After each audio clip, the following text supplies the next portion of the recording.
Hello everyone, welcome to my YouTube channel. I am doctor Simran Thapar. आज मैं question discuss करूंगी differential equations का।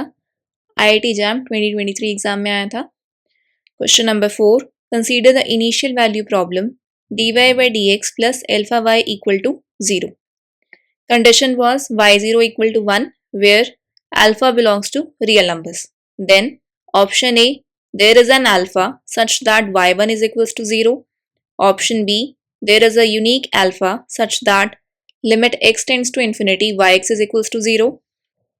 Option C, there is no alpha such that y2 equal to 1. Option D, there is a unique alpha such that y1 is equals to 2. So solution, हमारे पास initial value problem given है dy by dx plus alpha y is equals to 0. And condition was y0 equal to 1 and alpha belongs to real numbers. So पहले इसको solve करते हैं। dy by dx is equals to minus alpha y. Now separating the variables.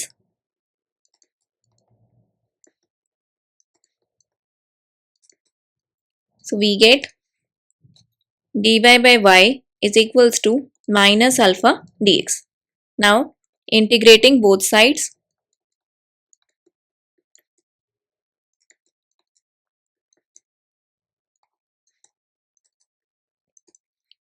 Integration dy by y is equals to minus alpha integration dx plus c.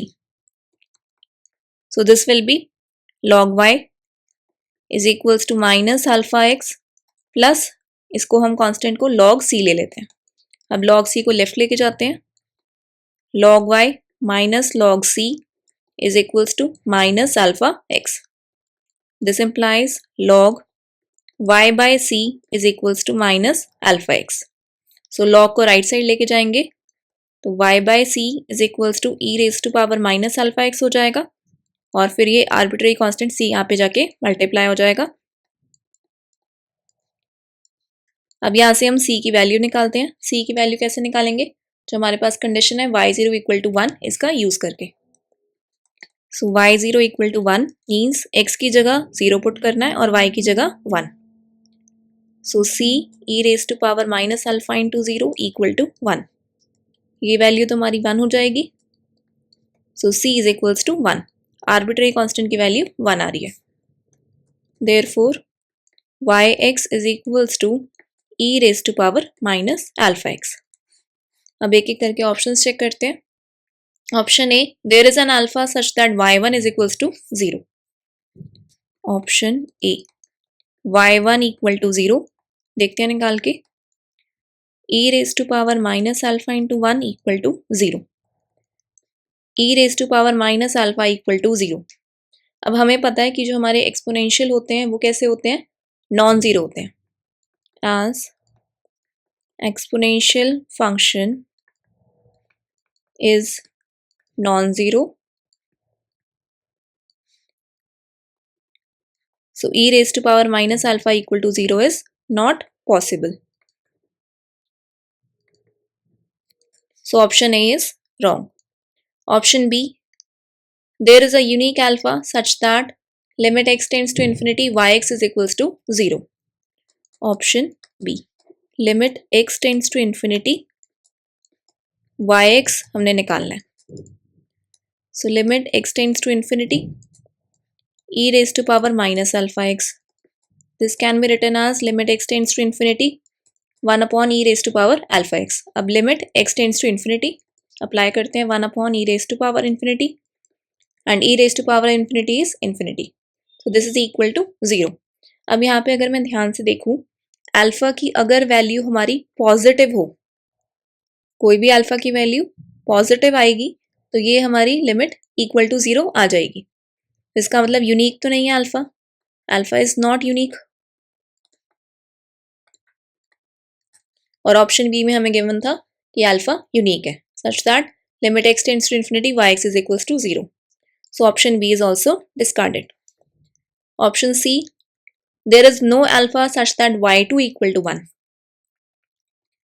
y2 equal to 1 और yx हमारा है e raised to power minus alpha x. So y2 equal to 1, y2 equal to 1, इसको हमने देखना है. So e raised to power minus 2 alpha equal to 1. Now taking ln on both sides, so minus 2 alpha is equals to